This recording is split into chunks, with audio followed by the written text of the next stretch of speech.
l'immensité de ta grandeur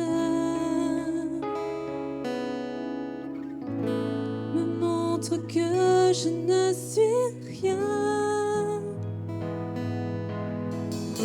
Mais quand tu façonnais la terre, j'étais déjà près de ton cœur.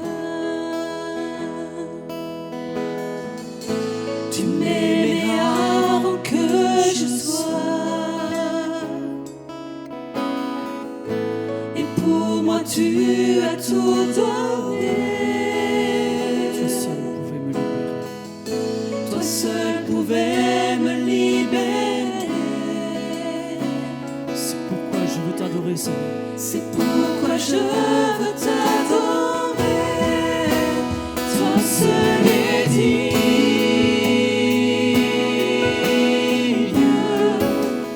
de recevoir louange et gloire pour l'éternité.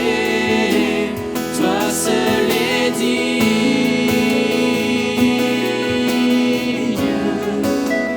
de recevoir louange et gloire pour l'éternité.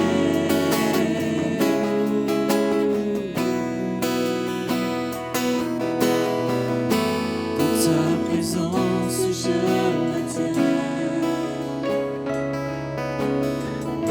car tu as ce dont j'ai besoin.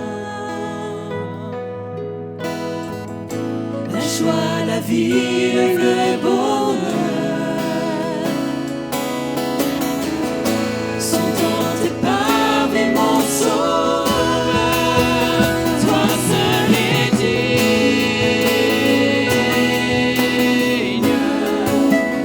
de recevoir louange et gloire pour l'éternité.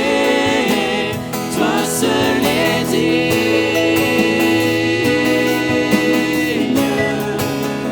de recevoir louange et gloire pour l'éternité. Toi seul est digne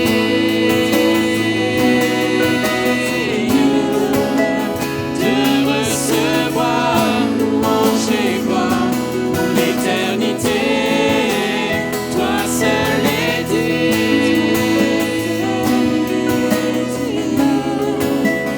de recevoir louange et gloire pour l'éternité.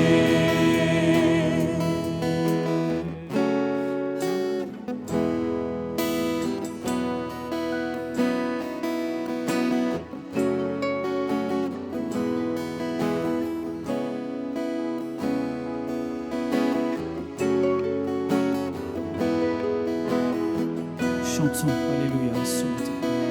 Chantons Alléluia en l'honneur de notre Dieu, en l'honneur de son Saint. Alléluia.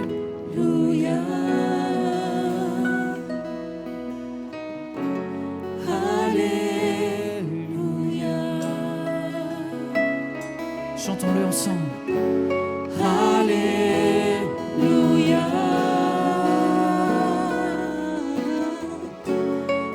Alléluia.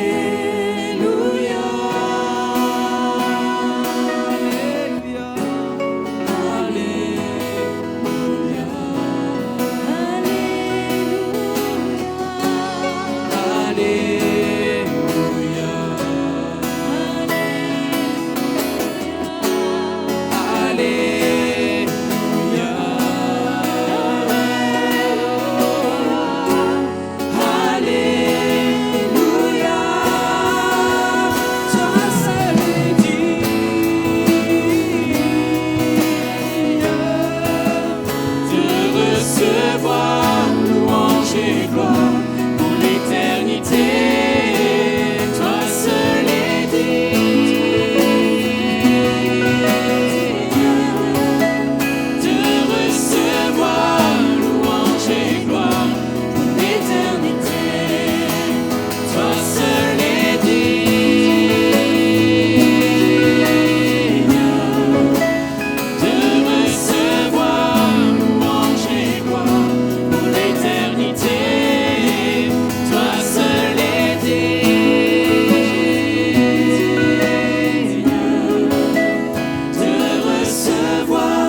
Gloire à celui qui est assis sur le trône et qui règne en majesté. Gloire à celui qui est le Père éternel, le Roi de toutes les nations. Gloire à celui, l'Emmanuel, Dieu avec nous. Gloire à celui qui règne en majesté. Gloire à celui qui règne avec autorité, avec force. Gloire à celui qui est l'agneau, qui est digne ce matin. Oh Jésus, oh Jésus, alléluia.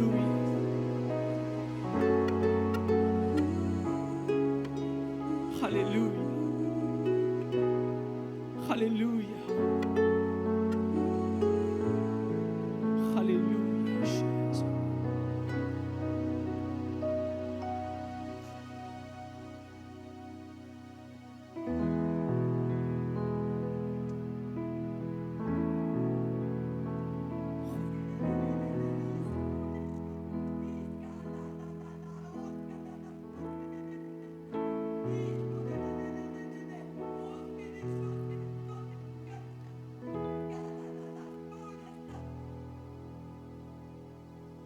Jésus.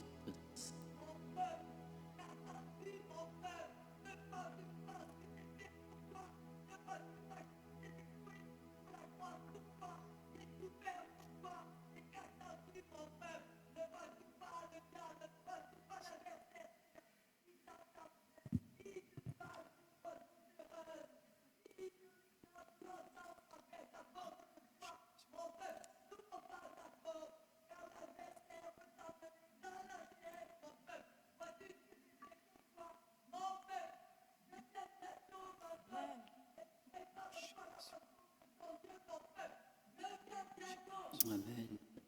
Alléluia. Jésus.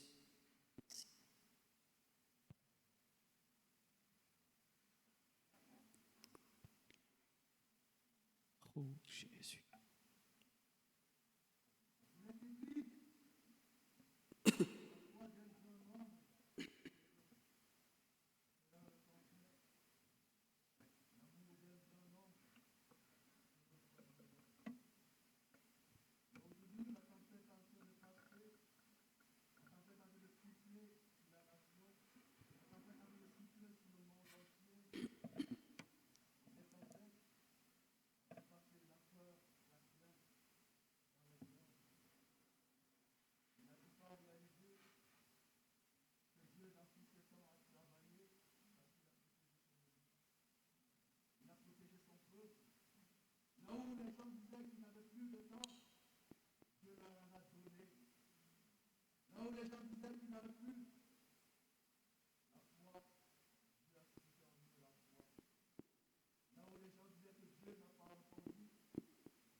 Amen.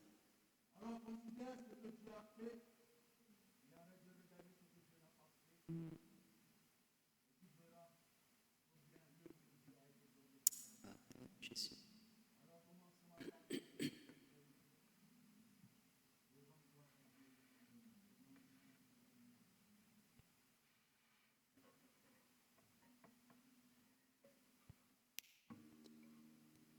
Rendons gloire au Seigneur.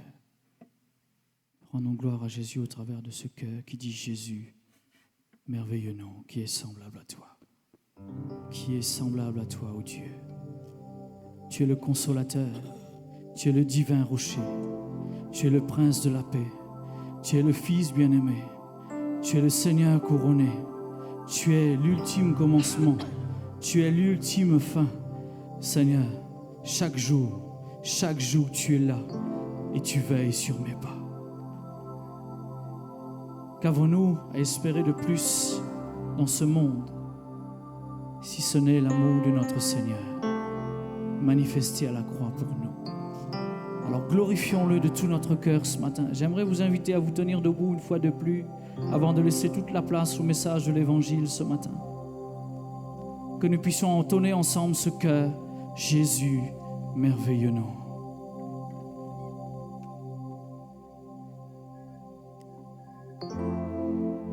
Couronné, rayonnant de majesté, tout l'univers ta grandeur.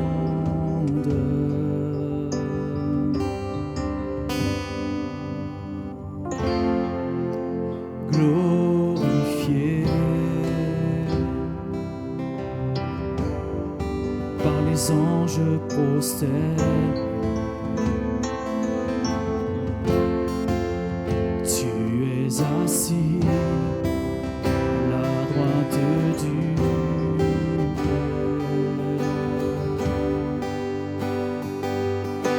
Jésus, merveilleux nom, qui est semblable à toi, ô Dieu. Jésus, ton précieux nom est digne d'hommage.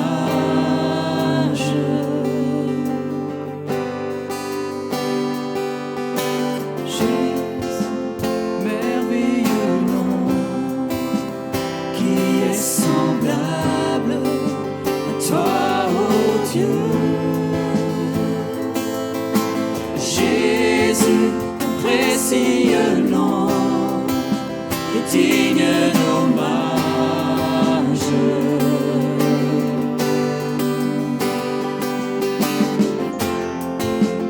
Captivé par l'éclat de ta beauté, nos voix s'élèvent pour te rendre gloire.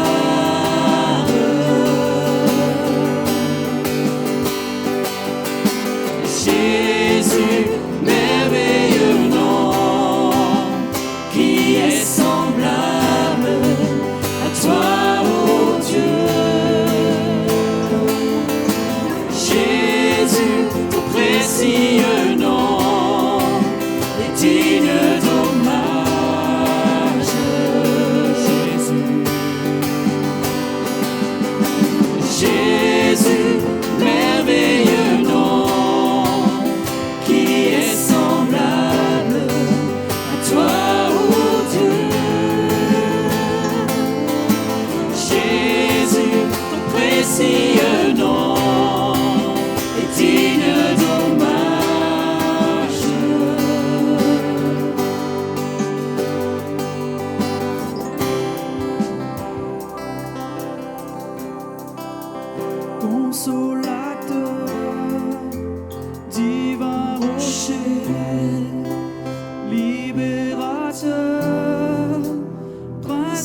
ton nom seul soit béni, Seigneur, ce matin. Sois élevé, exalté à jamais. Ta grâce et Laissons toute la place. Bonjour à chacun. Ça va, vous allez bien? Voilà. Vous laissez un petit oui quand même. Hein? Eh oh, ça va ou ça va pas? Bon, c'est bon. Je vous crois sur parole. On est heureux vraiment d'être rassemblés. Merci Lou, toute l'équipe ce matin, de nous avoir conduits dans ce temps de louange, d'adoration. On aimerait aussi peut-être, alors derrière les masses c'est toujours compliqué, mais peut-être accueillir les personnes qui sont nouvelles, peut-être parmi nous, ou bien de passage. Alors est-ce qu'il y en a des gens qu'on n'a pas salués depuis, même si vous venez depuis 15 jours, 3 semaines, là, est-ce qu'il y en a parmi nous? Juste levez la main là, à votre place. Oui, non, oui, une. Pourriez-vous lever, nous dire d'où vous venez, tout simplement, et puis ça nous permettra de vous accueillir aussi.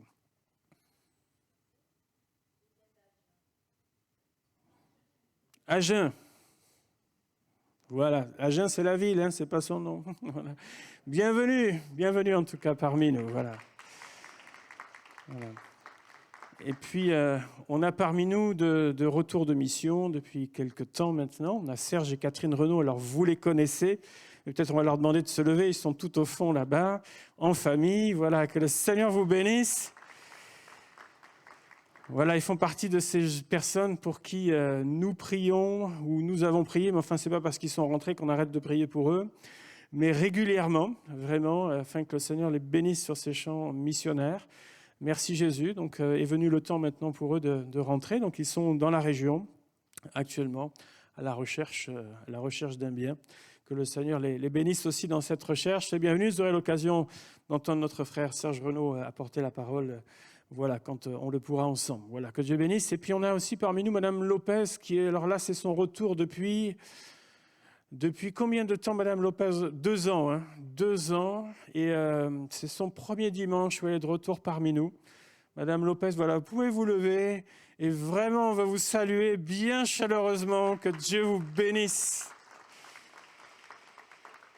Voilà, c'est vrai que pendant toute une période, on vous apportait des nouvelles de Madame Lopez parce que je faisais partie des personnes qui avaient le droit de la visiter. Et honnêtement, on s'est dit, bon, combien de temps ça va se tenir cette affaire? Et puis le Seigneur a fait grâce.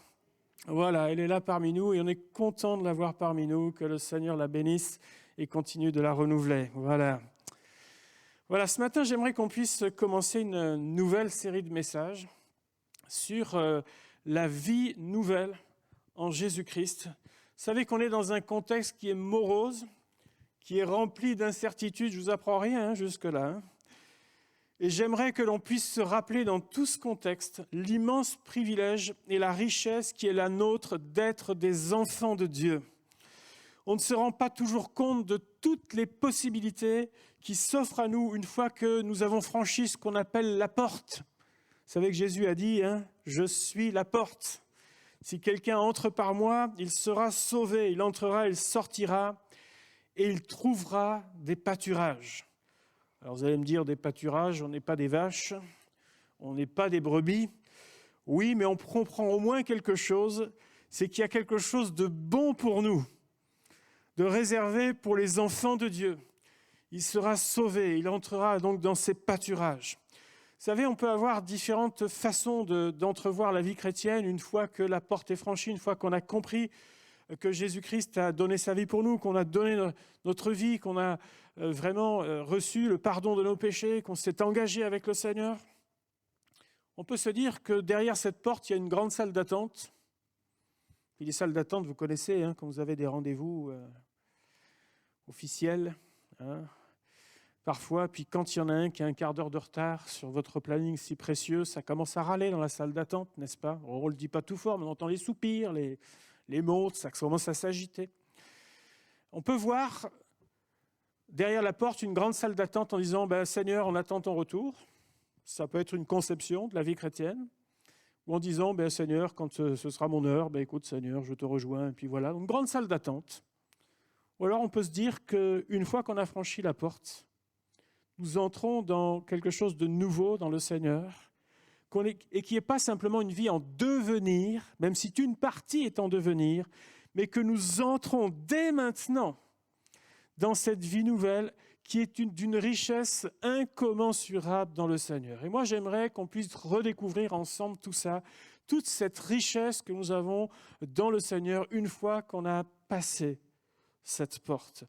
Tout d'abord, le premier point que j'aimerais voir aujourd'hui avec vous, c'est que la vie nouvelle en Jésus-Christ nous offre une nouvelle identité. La question de savoir qui suis-je, ça c'est une question sur laquelle un jour ou l'autre sur laquelle les étudiants ont dû plancher. Voilà, ça fait partie de nos programmes, la question de l'identité, qui suis-je, avec tout un tas de répertoires et de lectures obligatoires à faire sur les différentes pensées à ce sujet. Qui suis-je? Mais en voilà une question. On sait que la construction de notre identité est un long processus qui commence à la naissance, si on pourrait même dire avant la naissance, et qui se poursuit encore à l'âge adulte. Beaucoup de personnes passent toute une partie de la vie à se chercher, y compris certains croyants, passant par des crises différentes. On connaît les grandes crises que peuvent connaître les individus. On sait qu'il y a, alors même avant la crise d'adolescence, les crises du nourrisson et compagnie. Et puis parfois, il y a des crises même quand on arrive à certaines dizaines. Vous avez déjà entendu parler de la crise de la quarantaine ? Vous savez, cette espèce de crise d'ado, mais décalée. Bon, celle-là, elle fait mal. Crise de la quarantaine, puis d'autres encore chaque dizaine, comme si on était en crise perpétuelle. Il y a quelques années, la question de notre identité en Jésus était vue comme quelque chose de primordial dans nos milieux. Autrement dit, si on avait compris, si on saisissait quelle était notre identité en Christ, alors on avait tout compris. Bon, ça, c'est ce qu'on appelle, vous savez, des modes passagères. Ça a son importance, mais de dire qu'on a tout compris, si on a compris notre identité, moi, je crois que ça allait beaucoup trop loin. L'identité fait partie d'un ensemble de facteurs qui nous permettent de vivre une vie complète et mature dans le Seigneur, mais elle n'est pas tout, bien entendu. C'est comme si on se disait que si je suis baptisé dans le Saint-Esprit, alors ça y est, j'ai tout compris, j'ai tout expérimenté. Non. Si j'exerce les dons spirituels, alors là, ben non. Oui, mais alors si je suis un homme ou une femme de prière, authentique, alors là, non plus. Non, c'est un ensemble. C'est un ensemble. Et on ne peut pas simplement prendre une chose en disant « ça y est, je détiens le Graal avec ça ». Non, non. La vie chrétienne, c'est un ensemble. On ne peut pas faire tellement de raccourcis. Savez-vous que c'est une question, la question de l'identité, qui suis-je? C'est une question que Jésus même a posée. Et on va le lire ce matin dans Matthieu, chapitre 16, à partir du verset 13. Matthieu 16, 13, et on va lire jusqu'au verset 17.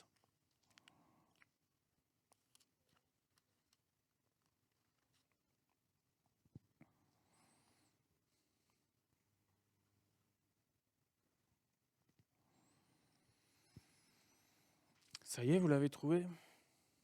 Vous êtes rapide, hein? Allez, Matthieu 16, 13, 17. Jésus étant arrivé dans le territoire de Césarée de Philippe, demanda à ses disciples « Qui dit-on que je suis, moi le Fils de l'homme » Ils répondirent « Les uns disent que tu es Jean-Baptiste, les autres Élie, les autres Jérémie ou l'un des prophètes. Et vous, leur dit-il, qui dites-vous que je suis » Simon-Pierre répondit « Tu es le Christ, le Fils du Dieu vivant. » Jésus, reprenant la parole, lui dit « Tu es heureux, Simon, fils de Jonas, car ce ne sont pas la chair et le sang qui t'ont révélé cela, mais c'est mon Père qui est dans les cieux. Amen. » Qui dit-on que je suis, moi le Fils de l'homme? Vous avez remarqué que la réponse est un peu vague. Jean-Baptiste, Élie, un prophète. Tiens, pourquoi pas Jonas, tiens?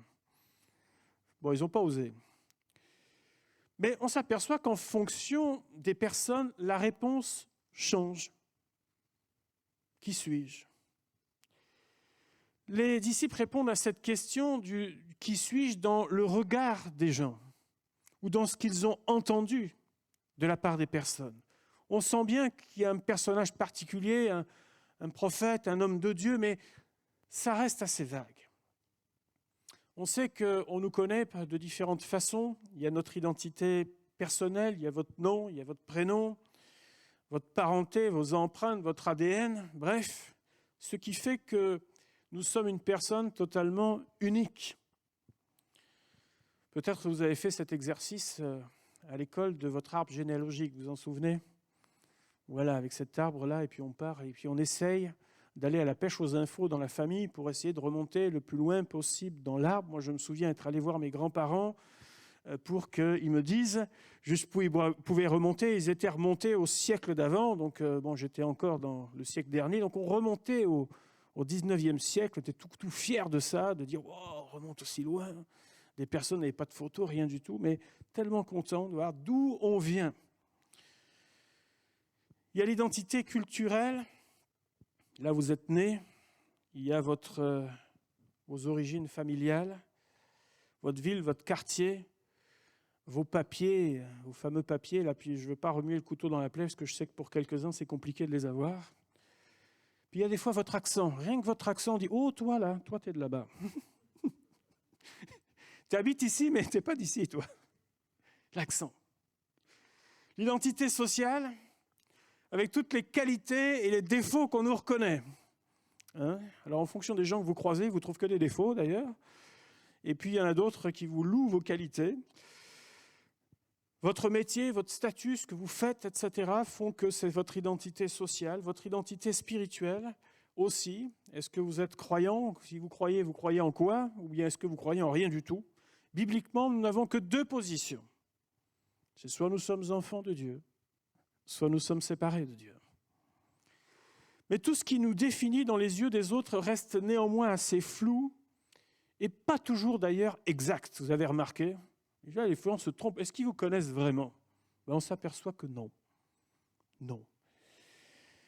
La seconde question que Jésus a posée, c'est « Qui dites-vous que je suis ?» Et vous, là, les disciples, vous qui me côtoyez tous les jours maintenant, qui dites-vous que je suis? Et il y en a un qui est toujours, vous savez, plus rapide que les autres, qui aime parler plus vite que les autres, même qu'il ait la réponse, qu'il n'ait pas la réponse. En tout cas, il veut parler. Vous avez deviné c'est qui? Ah, au hasard, hein. C'est Pierre. Et Pierre, ce jour-là, alors là, il a épaté, même lui-même, il a dû s'épater dans la réponse. Il a dit, oula, c'est bon pour mon avancement, ces choses-là. Mais il s'empresse de parler, il dit, tu es le Christ, le Fils du Dieu vivant. Et là, Jésus va lui dire, écoute, tu es heureux, Simon, fils de Jonas, parce que ce ne sont pas la chair et le sang qui t'ont révélé cela, mais c'est mon Père qui est dans les cieux. Ce n'est pas le fruit de ton observation, mais le Père te l'a révélé, et tu l'as compris, tu l'as saisi. Pensons-nous un seul instant que Jésus avait besoin que Pierre lui révèle cela? Est-ce que vous pensez que Jésus était en quête de son identité? Non. Jésus n'avait pas besoin de cette réponse-là pour vivre. Non, Jésus savait parfaitement qui il était, bien que son incarnation soit un cas totalement particulier. Fils de l'homme, fils de Dieu. Mais dès l'âge de 12 ans, qu'est-ce que nous voyons dans la parole de Dieu? Nous voyons Jésus dire « Il faut que je m'occupe des affaires de mon Père ». Il avait compris, il avait saisi, dès son plus jeune âge, pourquoi il était là, d'où il venait, qui il était. Mais Jésus va lui dire quelque chose d'important. Ce n'est pas ce que les gens pensent qui est important. Ce n'est pas ce que les gens ont observé qui est le plus important. Ils peuvent avoir une certaine analyse, une certaine finesse, mais ce n'est pas ce qui est le plus important. Le regard de la chair et du sang. Mais c'est ce que Dieu révèle qui est important. C'est ce que Dieu dit qui est important. Et Jésus ajoutera, tu es heureux, sous-entendu, tu es heureux d'avoir compris, d'avoir saisi cela. Alors, que devons-nous saisir concernant notre identité dans le Seigneur? Nous sommes instruits de cela au travers de la parole de Dieu, bien entendu. Elle nous en apprend tellement à ce sujet. Mais nous comprenons et nous saisissons cela au fur et à mesure de notre marche chrétienne. On doit aussi le comprendre et l'intégrer. Peut-être vous avez déjà fait cela, alors pour ceux qui... parce que je ne crois pas qu'il y ait beaucoup encore d'appareils de ce type en circulation, quelques professionnels ou collectionneurs en ont maintenant, ou qui traînent dans un coin, mais vous vous souvenez de la photo noir et blanc avec les négatifs, là? Vous en avez encore des appareils comme ça, vous? Oui, il y en a encore. Il y en a qui aiment ça. Et on comprend qu'on aime ça. Avez-vous déjà développé vous-même vos photos? Il y en a là ici qui ont développé eux-mêmes leurs photos? Oui, quelques-uns là, hein? Voilà, quelques-uns. C'est beau de voir ça. Hein. C'est un beau travail. Vous savez, on est dans une pièce, il n'y a pas besoin d'ailleurs de tellement d'installations où ce n'est pas non plus un budget démesuré de le faire. Il faut obscurcir toute toute la luminosité, et puis on arrive avec notre lumière rouge, et puis on a 3 bacs là, qui sont là. Le révélateur, le bain d'arrêt et le fixateur. Et le révélateur est celui qui vous permet de découvrir l'image. Et ça reste, entre guillemets, un moment assez magique, quoi. De celui où entre le négatif, où vous voyez, vous percevez des choses là, comme ça, mais on est loin de réalité, c'est petit, etc. Et là, d'un seul coup, au format que vous avez choisi, dans ce bain, va commencer à se révéler les contours, et puis petit à petit, tous les contrastes. Mais si vous laissez trop longtemps votre papier, parce que ceux qui ont développé, ils savent, hein, trop longtemps votre papier dedans, et bien à ce moment-là, ça va être tellement foncé que votre photo, elle est plus bonne du tout. Donc il y a un temps à respecter là, dans ce bain qui est là. Et puis ensuite, pour que l'action s'arrête de ce liquide là qui est là, il va falloir le mettre dans un bain d'arrêt qui va stopper l'action du révélateur. Et enfin, le 3e bain vous permet de fixer. Le fixateur permet de garder dans le temps votre belle photo que vous pourrez garder. Voilà comment ça se passe. En tout cas, c'est une excellente activité à faire, que ce soit avec des grands enfants ou même des fois les ados. Une activité à faire parce qu'on participe à quelque chose. Outre le fait de faire nos photos, c'est le travail un petit peu de nos mains et la façon dont on le fait. Eh bien, la Bible nous parle de ce bain de la régénération, qui nous signifie également du fait de révéler cette nouvelle identité dans le Seigneur. Vie nouvelle signifie nouvelle identité en Christ. Vos papiers n'ont pas changé. Ce n'est pas la peine de repasser à la préfecture après tout le parcours du combattant pour quelques-uns. Ce n'est pas ça dont on parle.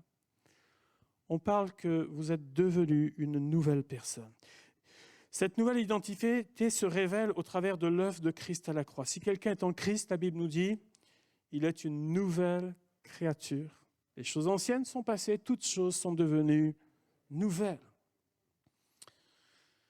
Notre condition spirituelle change au moment de la nouvelle naissance. Nous devons néanmoins par la suite permettre tout un travail de construction dans notre vie. Et cela nous permettra de découvrir plein d'aspects de la vie de Dieu. Je suis une nouvelle créature, j'ai une nouvelle famille spirituelle aussi, qui ne dépend pas du sang, mais ce sont tous ceux qui ont accepté Christ dans leur cœur partout à travers le monde. Et ainsi, on n'est plus dans des conditions sociales, ce n'est plus un critère.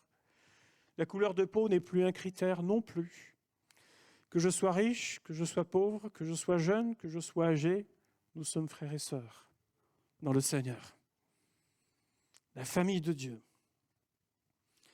J'ai une nouvelle direction dans ma vie, de nouvelles responsabilités également qui me sont données. Nous recevons le pardon des péchés, nous dit la Bible, et il n'y a plus de condamnation pour ceux qui sont en Jésus-Christ. Et cela a pour conséquence la paix dans notre cœur. Alors parfois on se dit, mais oui, mais tout est effacé vis-à-vis de Dieu, c'est vrai, mais parfois il faudra continuer à vivre avec les conséquences de nos inconséquences de la vie sur la terre. Non, ce n'est pas parce que j'avais une grosse dette la veille de me donner au Seigneur que le lendemain matin, il n'y a plus de dette. Il n'y en a plus vis-à-vis de Dieu, mais il faudra finir de rembourser quand même sur la terre. Et si j'ai provoqué un tas de choses dans les relations familiales ou tout ce qu'on veut, je me convertis dans le Seigneur, c'est vrai, mais le lendemain, tout n'est pas résolu pour autant. Je travaille maintenant avec la perspective de Dieu, avec l'enseignement de Dieu, qui doivent me permettre de devenir un bon gestionnaire, qui doivent me permettre de renouer, autant que ça dépende de moi, des relations, qui doivent me permettre de pouvoir changer, transformer. La Bible nous dit que nous changeons de père. C'est ce qu'on appelle l'adoption. Nous intégrons cette famille de Dieu. Nous recevons une nouvelle nature et il ne s'agit pas d'une amélioration, c'est-à-dire du 1.2, si on veut parler dans le langage d'aujourd'hui. Mais il s'agit d'une transformation. Jésus dira à Nicodème, ce qui est né de la chair est chair, mais ce qui est né de l'esprit est esprit. C'est ce que la Bible appelle l'homme nouveau, la femme nouvelle.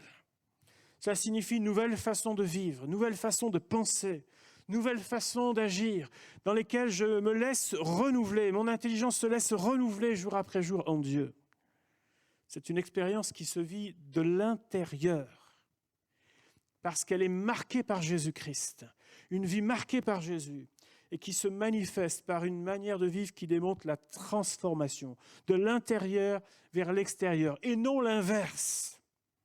Je m'achète une conduite, mais en réalité, à l'intérieur, rien n'a changé.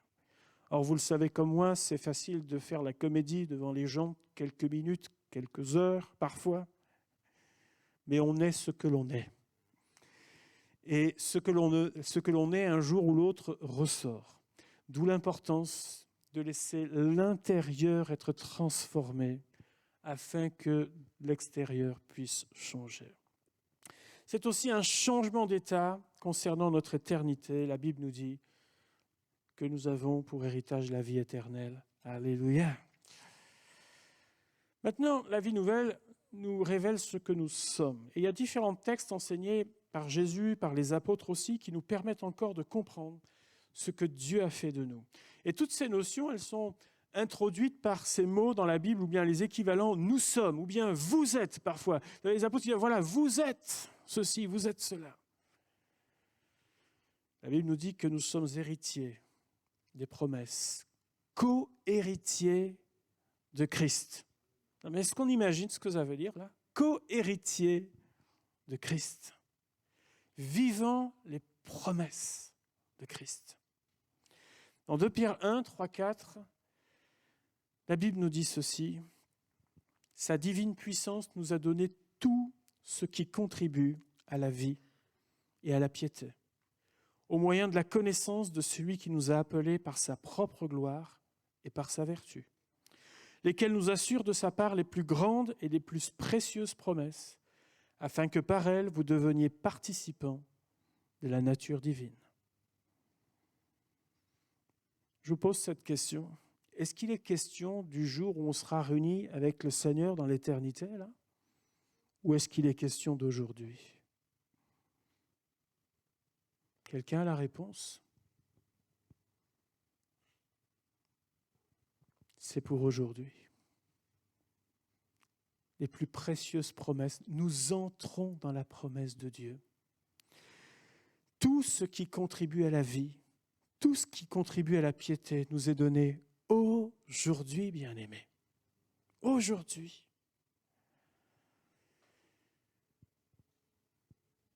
Beaucoup de promesses concernent la vie ici-bas, dans le Seigneur. Vous savez, ça me fait penser à ce texte de l'Écriture qu'on connaît tous bien, la parabole du fils prodigue. Dans la parabole du fils prodigue, il y a un autre fils qui est le fils aîné. Et ce fils aîné de la parabole du fils prodigue, c'est quelqu'un de particulier. Parce que lui, il est toujours à la maison. Lui, il n'a pas quitté, lui, il n'a pas dilapidé. Mais à voir ce personnage ou la réaction de ce personnage, on se dit qu'il attendait quelque chose de son père. Il attendait certainement de la reconnaissance. Il attendait certainement, je ne sais pas, une promotion, quelque chose. On a l'impression qu'il est dans l'attente de quelque chose. Mais la réponse de son père est celle-ci: mais tu es chez toi, mon gars. Tu es chez toi, mon garçon. Tout ce qui est ici, c'est à toi. Et lui se comportait comme s'il devait le gagner. Bien-aimés, nous n'avons rien à gagner parce que Christ a tout payé. Nous ne méritons rien, mais il nous l'a accordé par sa grâce. Et aujourd'hui, lorsque nous sommes dans la présence de Dieu, avec respect bien entendu, ne nous privons pas de tout ce que Dieu nous a donné. C'est à vous, c'est à nous, bien-aimés. C'est à nous. Les richesses incommensurables de Dieu sont pour nous. Elles sont notre héritage dans le Seigneur. La Bible nous révèle que nous sommes l'ouvrage de Dieu, l'habitation de Dieu, le temple de l'Esprit, une maison spirituelle. Elle dira même des pierres vivantes. Nous sommes membres du corps de Christ. Et vous savez comme moi qu'il y a toujours quelque chose à faire avec le Seigneur. Mais les questions qu'on se pose parfois, c'est « alors quelle est ma place? Suis-je capable ?» Et je crois qu'on pourrait résumer cela par un des chants qu'on a chanté ce matin, « Seigneur, me voici. Seigneur, me voici. » Dieu a appelé des gens incapables, des gens qui n'étaient pas à la hauteur, pour faire des choses merveilleuses avec lui et en lui, parce que celui qui est grand, c'est lui. Bien-aimé, ne te pose pas la question de savoir si tu es à ta place. Tu es enfant de Dieu, tu es à ta place dans le corps de Christ. Ne te demande pas et ne te pose pas la question d'est-ce que tu es capable ou pas capable. C'est Dieu qui qualifie. Et la Bible nous dit juste que ce que ta main trouve à faire ou ce qu'il te donne, fais-le simplement avec la force que Dieu te donne. Et tu verras et tu expérimenteras, comme bien d'autres l'ont expérimenté, que quand le Seigneur est avec quelqu'un, il bénit ce que nous faisons en lui. Alléluia.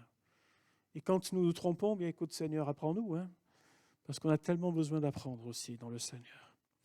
Mais Dieu travaille dans nos vies et nous qualifie au sein du corps de Christ. Cela signifie que nous ne sommes pas en mode survie, juste à surnager dans notre vie spirituelle, mais nous vivons, nous sommes bien vivants et nous agissons dans le Seigneur.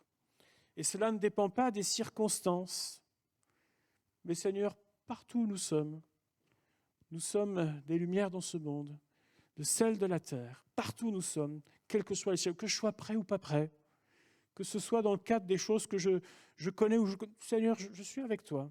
Et de dire Seigneur, me voici, c'est aussi permettre au Seigneur de dire justement, tiens, c'est maintenant, c'est pas, tu n'as pas eu 4 heures de prière avant, mais c'est maintenant.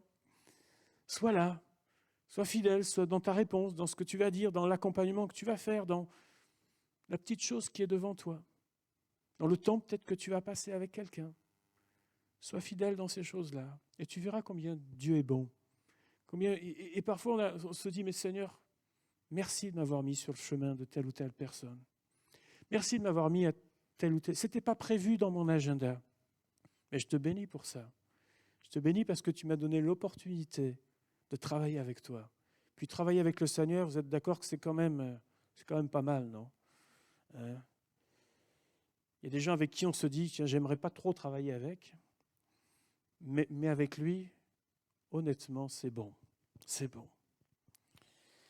Nous sommes nés pour être des adorateurs du Dieu vivant. Nous sommes témoins du Dieu vivant, des ambassadeurs, représentants de Christ, porteurs de la parole de la réconciliation. Nous sommes porteurs d'un message d'espoir et Dieu sait qu'il y en a besoin aujourd'hui. Les enfants de Dieu, nous sommes porteurs d'un message d'espoir. Et nous avons un nouveau regard sur la vie ici-bas. Nous sommes des étrangers, nous sommes des voyageurs dans ce monde dans lequel je vis temporairement. Mais je sais que moi, il y en a un qui me prépare une place. Et personne ne me la volera. Qu'on soit propriétaire ou pas propriétaire ici-bas, ce n'est pas important. Moi, c'est là-haut. Je veux ma concession là-haut. Je veux mon endroit. Et je sais qu'il le prépare. Alors, notre identité en Christ nous permet de nous raccrocher à la grande histoire de Dieu et du plan de Dieu envers l'humanité, et donc pour moi aussi. Nous ne sommes pas ainsi en quête, vous savez, de ce qu'on appelle une destinée en particulier, mais nous nous insérons dans ce plan merveilleux de Dieu qui nous donne à la fois une stabilité, une assurance et une confiance inébranlable dans le Seigneur et dans ses voies. Chacun de nous est absolument unique.